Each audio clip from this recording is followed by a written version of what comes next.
नमस्कार साथियों, मैं सचिन सबनीस एडवोकेट अपने YouTube channel SS legal literacy के माध्यम से आपका स्वागत करता हूं। हमने पिछले वीडियो में समन्स के बारे में समझा, ये जाना कि समन्स क्या होता है और समन्स के आवश्यक तत्व क्या क्या होते हैं, समन्स में किन किन बातों का उल्लेख किया जाता है। आज के वीडियो में हम समझेंगे कि mode of service of summons क्या होता है। अब ये mode of service of summons क्या है, इसको देखने के लिए न्यायालय प्रतिवादी को जिस प्रकार से वाद के समन्स का निर्वाह कराता है, उस प्रक्रिया को mode of service of summons कहा जाता है। Mode of service of summons को देखने के लिए हमें आदेश 5 नियम 9 से आदेश 5 नियम 20 की प्रक्रिया को समझना पड़ेगा। और जब हम इन प्रावधानों को देखते हैं तो ये स्थिति स्पष्ट होती है कि इसका जो वर्गीकरण किया गया है वो इस प्रकार है कि पहले आदेश 5 नियम 9 में यह बताया गया कि न्यायालय द्वारा समन का परिधान किस प्रकार किया जाएगा। दूसरा आदेश 5 नियम 9 का बताया गया, जिसमें यह बताया गया कि वादी को तामील कराने के लिए दिया गया समन, मतलब वो वादी के माध्यम से तामील कराया जाना बताया गया है 9A में। आदेश 5 नियम 10 से आदेश 5 नियम 16 एवं नियम 18 में बताया गया कि किस तरह से व्यक्तिशः या प्रत्यक्ष तामील कराई जा सकती है। फिर आदेश 5 नियम 20 में प्रतिस्थापित तामील, जिसको कि सब्स्टिट्यूटेड सर्विस कहा जाता है, उसके बारे में बताया गया है। आज हम इस अपने वीडियो में इन सभी रीतियों को समझेंगे। सबसे पहले हम देखते हैं आदेश 5 नियम 9, जिसमें यह बताया गया जहां प्रतिवादी न्यायालय के क्षेत्राधिकार के भीतर निवास करता है या उसका अभिकर्ता जो प्रतिवादी की ओर से तामील लेने के लिए सशक्त है, वह न्यायालय के क्षेत्राधिकार के भीतर निवास करता है, वहाँ न्यायालय अपने अधीनस्थ अधिकारियों के माध्यम से तामील भेज सकेंगे, साथ ही किसी कोरियर सेवा के माध्यम से तामील भेज सकेंगे। कोरियर सेवा, इसमें बताया गया कि कोरियर सेवा वह होगी जो न्यायालय द्वारा जिसे अनुमोदित किया गया है। उचित अधिकारी को इनके द्वारा एक्सप्लेन किया गया और ये बताया गया कि उचित अधिकारी वह होगा चाहे वह जिस न्यायालय में वाद प्रस्तुत किया है उस न्यायालय से भिन्न किसी न्यायालय का अधिकारी हो, लेकिन जो न्यायालय समन्स जारी करता है उससे वह अधीनस्थ होना चाहिए। तो आगे जो आदेश 5 नियम 9 के उपनियम 3 में बताया गया, जिसमें विभिन्न प्रकार से तामील करने की प्रक्रिया को बताया गया है, जिसमें रजिस्टर्ड रसीदी डाक द्वारा भी तामील कराई जा सकती है। इसके अलावा इलेक्ट्रॉनिक डाक के माध्यम से, फैक्स के माध्यम से भी तामील कराई जा सकती है। पूर्व में दिल्ली उच्च न्यायालय द्वारा इवन व्हाट्सएप से व ईमेल से तामील को भी कराया जा सकता है, इस संबंध में निर्णय पारित किया। लेकिन वर्तमान में भी ऑनरेबल सुप्रीम कोर्ट द्वारा रिसेंटली अभी कुछ दिशा निर्देश दिए, जिसमें बताया गया कि व्हाट्सएप, ईमेल और इस माध्यम से भी तामील कराई जा सकती है, जिसमें कहा गया है कि व्हाट्सएप में भी जहां यहाँ से कोई मैसेज भेजा जाता है और उसमें कोई ब्लू 2 टिक लग जाती है तो ये माना जाता है कि सामने वाले को तामील प्राप्त हो गई है। उपनियम 3 में प्रतिवादी की तामील स्पीड पोस्ट के माध्यम से भी कराई जा सकेगी और यह भी बताया गया कि प्रतिवादी के तामील के लिए जो व्यय होगा वह वादी द्वारा किया जाएगा। अब उपनियम 4 क्या बोलता है कि उपनियम 4 में यह बताइए, यदि प्रतिवादी या उसका अभिकर्ता न्यायालय के क्षेत्राधिकार के बाहर निवास करता है तो वैसी स्थिति में उपनियम 3 में बताए आधारों पर ही प्रतिवादी की तामील कराई जा सकेगी। लेकिन इसमें जो रसीदी डाक रजिस्ट्री द्वारा जो तामील का ऑप्शन है जो उपनियम 3 में बताया गया है, वह आधार या उस आधार पर प्रतिवादी की तामील नहीं कराई जा सकेगी। यहाँ पर यह भी बताया गया कि नियम 21 के जो उपबंध बताए गए हैं वे उपबंध लागू नहीं होंगे। नियम 5 में आदेश 9 नियम 5 में बताया गया कि जहां इस आशय का तामील पर एंडोर्समेंट आता है कि प्रतिवादी द्वारा तामील लेने से इनकार कर दिया है, तो वैसी स्थिति में उसको विधिवत तामील होना माना जाएगा। उच्च न्यायालय या जिला न्यायालय कोरियर एजेंसी की पैनल बनाएंगे, इस बाबत भी उल्लेख आदेश 5 नियम 9 में किया गया है। अब हम समझते हैं कि जहां वादी को तामील करने के लिए दिया जाता है समन, उसके संबंध में क्या प्रक्रिया है। इस संबंध में प्रावधान आदेश 5 नियम 9 क में दिया गया है और जिसमें बताया गया कि समन की तामील प्रतिवादी की उपस्थिति के लिए समन जारी करने के लिए जैसे नियम 9 में बताया गया, उसके अतिरिक्त वादी को भी समन दिया जा सकता है कि वह जाकर प्रतिवादी पर व्यक्तिशः तामील कराए। और इसके लिए ये जो कार्रवाई होती है ये वादी के आवेदन पर न्यायालय द्वारा की जाती है। इसमें यह बताया गया कि जब व्यक्तिगत रूप से वादी प्रतिवादी को परिधान या निवेदन द्वारा इस समन की तामील का निर्वाह करा सकता है। इसके बाद वह जो वहां पर समन की तामील लेकर जाएगा उसको न्यायाधीश द्वारा, न्यायालय द्वारा या न्यायालय के किसी अधिकृत अधिकारी द्वारा उसको उस पर बाकायदा सील लगी होगी, उसके ऊपर उनके दस्तखत होंगे, हस्ताक्षर होंगे। और जब इस समन के संबंध में व्यक्तिगत रूप से तामील कराए जाने पर समनों के बारे में नियम 16 और नियम 18 में जो प्रावधान दिए गए वो उसी प्रकार लागू होंगे जैसे तामील कराने वाले व्यक्ति तामील कराने का अधिकारी था। मतलब जिस प्रकार से तामील कराने वाला अधिकारी समन को ले जाता है और वह जिसकी तामील कराता है उसके हस्ताक्षर कराता है एवं उसमें डेट अंकित करता है, उसकी दिनांक अंकित करता है, साथ ही साथ उसमें किस रीति से तामील कराई है उस बाबत उल्लेख करता है। वैसे ही प्रक्रिया का पालन इसमें भी करना होगा। यदि समन निवेदित करने पर वादी द्वारा जब प्रतिवादी को दिया जाता है उस समय अगर प्रतिवादी उसको इनकार करता है या लेने से उसको टालमटोल करता है तो वैसी स्थिति में इस आशय की रिपोर्ट वादी द्वारा न्यायालय में दी जाएगी। तब न्यायालय पुनः समन जारी कर सकेगा एवं अन्य रीति से प्रतिवादी की तामील कराएगा। यह प्रक्रिया आदेश 5 नियम 9 क में है। अब तीसरा जो प्रकार इसमें बताया गया है वह प्रकार है व्यक्तिशः या प्रत्यक्ष तामील का, जिसके संबंध में आदेश 5 नियम 10 से 5 नियम 16 में बताया गया है। आदेश 5 नियम 18 में भी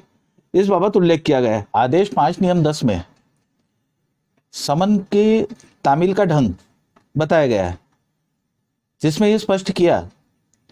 कि समन की एक प्रति प्रतिवादी को परिधान करके या निवेदन करके उसकी तामील कराई जाएगी।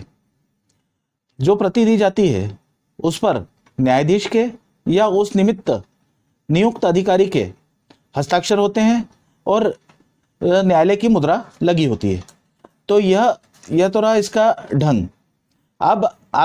जैसा हमने पूर्व में समझा कि समन्स 2 प्रति में तैयार होता है तो उसकी एक प्रति प्रतिवादी को दी जाती है और दूसरे के ऊपर उस संबंध में रिपोर्ट अंकित करके न्यायालय में प्रस्तुत की जाती है। यह तरीका उसका बताया गया है। आदेश 5 नियम 11 में यह बताया गया कि यदि कई प्रतिवादी है तो सभी प्रतिवादियों को समन की तामील कराई जाएगी। आदेश 5 नियम 12 में बताया गया कि जब साध्य हो तब समन की तामील स्वयं प्रतिवादी पर या अन्यथा उसके अभिकर्ता पर कराई जाएगी।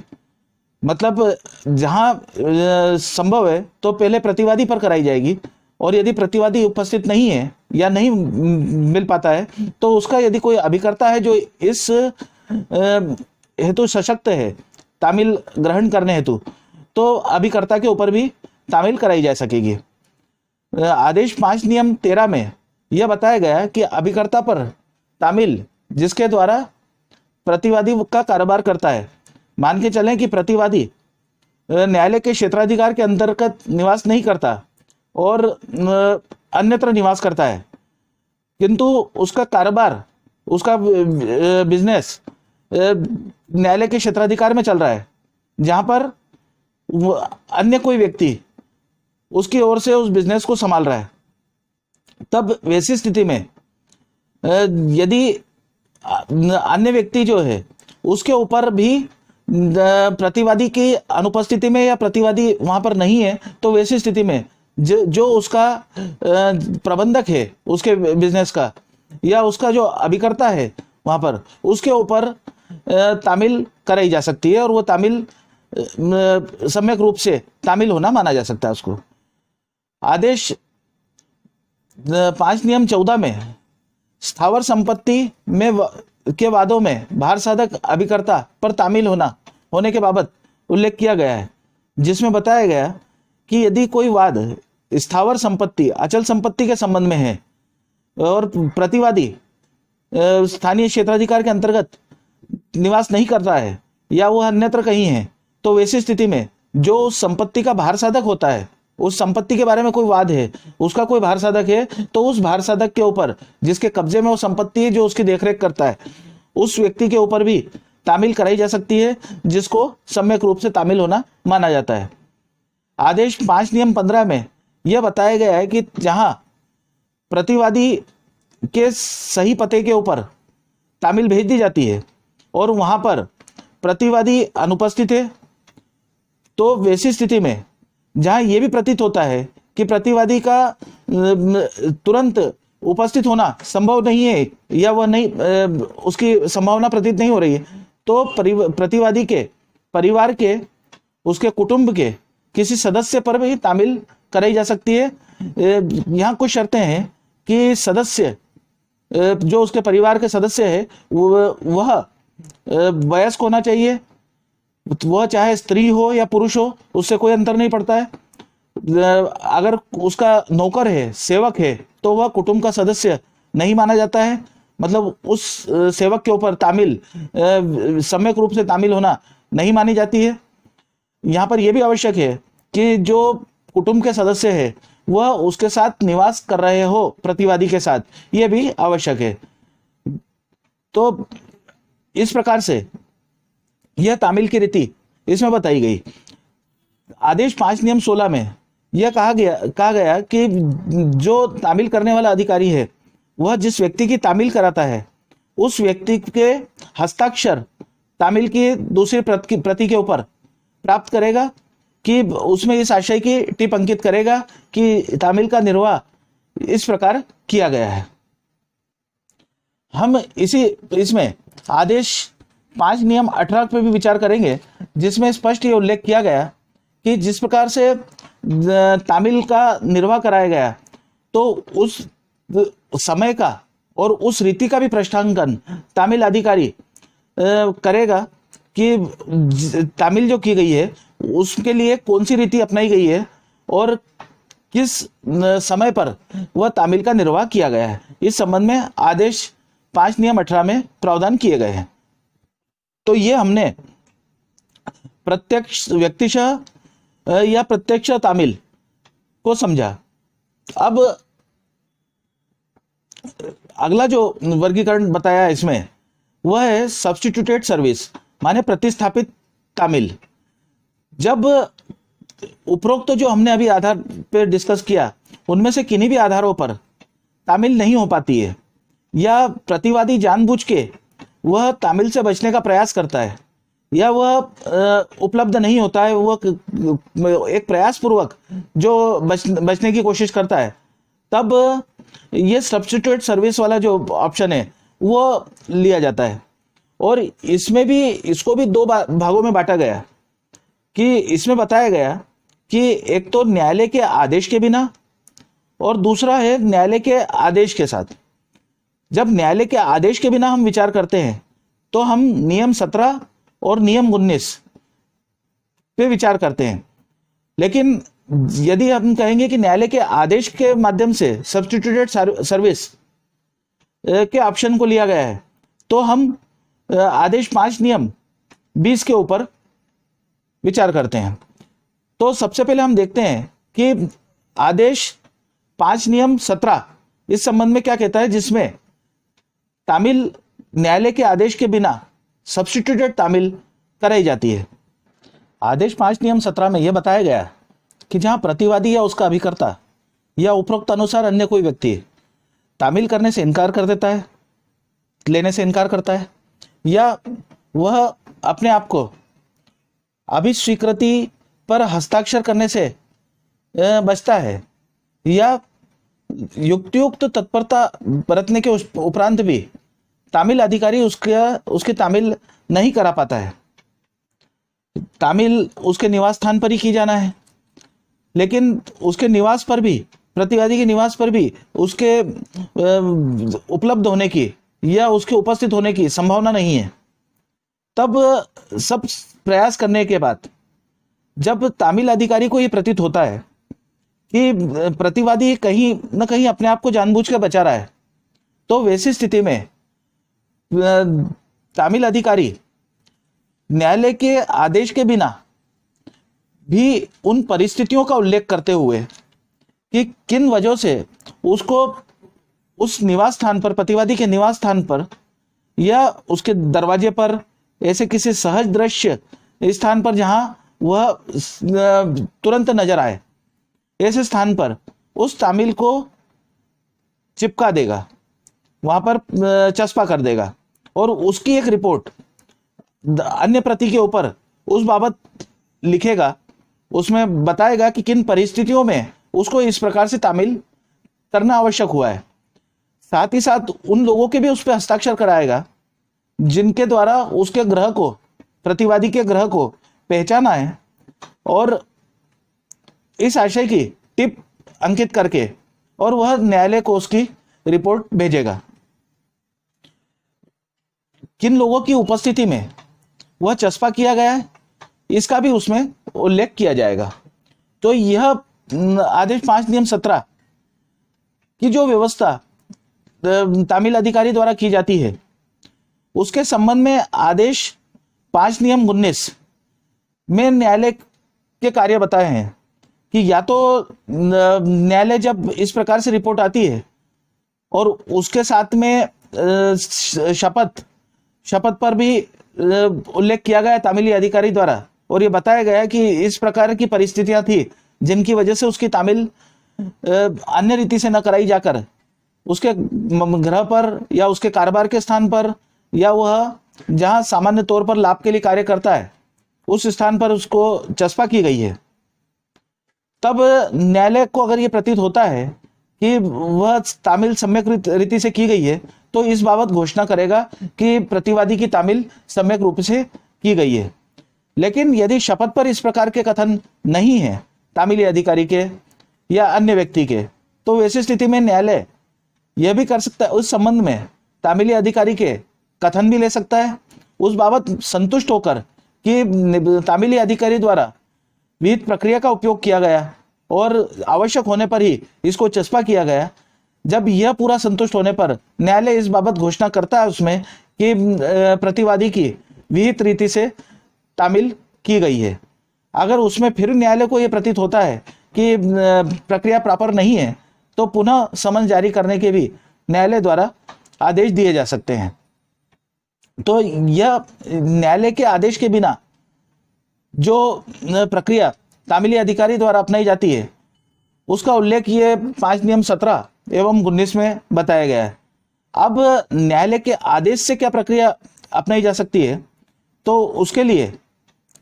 आदेश 5 नियम 20 में इसका उल्लेख किया गया है, जहां न्यायालय का यह समाधान हो जाता है कि प्रतिवादी जानबूझकर समन से बच रहा है। जब न्यायालय के पास यह विश्वास करने का कारण होता है कि प्रतिवादी की तामील अन्य प्रकार से नहीं कराई जा सकती है, और तब न्यायालय प्रतिवादी की तामील न्याय सदन के बाहर भी सहज दृश्य स्थान पर तामील चस्पा करके कर सकते हैं। साथ यदि प्रतिवादी का कोई ग्रह है तो उस ग्रह पर चस्पा करके, ग्रह जिसमें प्रतिवादी अंतिम बार निवास करता हो कोई लाभ के लिए कार्य करता हो या किसी प्रकार का उसमें कारोबार करता हो, उस स्थान पर भी, सहज दृष्ट स्थान पर चस्पा करके उसकी तामील कराई जा सकती है। साथ ही न्यायालय इस संबंध में यदि आवश्यक प्रतीत होता है तो दैनिक समाचार पत्र में भी प्रकाशन के माध्यम से प्रतिवादी की तामील कराए जाने का आदेश जारी कर सकता है। और वह समाचार पत्र दैनिक समाचार पत्र होना चाहिए, यह भी आवश्यक है। उसमें यह देखना होता है कि अंतिम बार प्रतिवादी कहाँ निवास करता था और स्वेच्छा से निवास करता था या अभिलाप के लिए स्वयं काम करता था। ऐसा इस संबंध में जानकारी होना न्यायालय को ज्ञान में आना चाहिए। प्रतिस्थापित तामील का भी वही प्रभाव होता है जैसे दूसरे प्रकार की तामील का होता है, किंतु सभी अन्य प्रकार से जब तामील नहीं होती है तब जाकर ही न्यायालय प्रतिस्थापित तामील के स्टेप को लेता है। तो इस प्रकार से तामील करने के विविध प्रकार को हमने समझा। आदेश 5 नियम 21 में बताया गया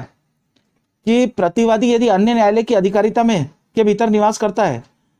तो समन की तामील किस प्रकार की जाएगी, और इसमें अनेक माध्यम जैसे कि फैक्स के माध्यम से, डाक के माध्यम से या इलेक्ट्रॉनिक डाक सेवा के माध्यम से या अन्य प्रकार से जैसा उच्च न्यायालय इस संबंध में नियम बनाए उस अनुसार तामील की जा सकेगी। आदेश 5 नियम 24 में यह भी बताया गया कि यदि कारागार में प्रतिवादी है तो फिर तामील कैसे की जाएगी। तो उसके लिए बताया गया कि चाहे व्यक्तिशः देकर, कुरियर सेवा के माध्यम से या फैक्स द्वारा, यहाँ पर जो दिया जाएगी तामील वह न्यायालय कारागार के भारसाधक अधिकारी को तामील दी जाएगी और उसके माध्यम से जो व्यक्ति किसी जेल में, कारागार में निरुद्ध है उसकी तामील कराई जा सकती है। किसी लोक सेवा अधिकारी या रेल कंपनी का स्थानीय प्राधिकारी के सेवक पर तामील कराना है तो इस संबंध में आदेश 5 नियम 27 में व्यवस्था दी गई है और जिसमें बताया गया वहाँ तामील कार्यालय के प्रधान के माध्यम से की जाएगी जिसमें कि वह प्रतिवादी सेवक है। यदि तामील सैनिकों, नौसैनिकों या सैनिकों के पर तामील होना है तो उसके संबंध में प्रावधान आदेश 5 नियम 28 में दिए गए जिसमें उनके कमान ऑफिसर के माध्यम से तामील कराए जाने संबंध में बताया गया है। तो यह हमने आज के वीडियो में प्रतिवादी पर तामील किस प्रकार से की जा सकती है इसके बाबत समझा। तामील प्रतिवादी के अलावा साक्षियों पर भी कराई जा सकती है, जैसा कि धारा 31 में बताया गया है कि जो प्रावधान धारा 27, 28, 29 में दिए गए हैं वही प्रावधान साक्षियों के लिए भी लागू होते हैं। किंतु साक्षियों की तामील के संबंध में सिविल प्रक्रिया संहिता में एक विशिष्ट प्रावधान दिए गए हैं जो आदेश 16 में दिए गए हैं। जब हम उसके संबंध में आदेश 16 के ऊपर विचार करेंगे तब हम उस पर विस्तृत विचार करेंगे। इन वीडियोज में हमारे द्वारा मुख्य रूप से प्रतिवादी पर तामील किस प्रकार से कराई जाएगी इसके संबंध में हमने सभी बातों को समझा है। तो आपको ये वीडियो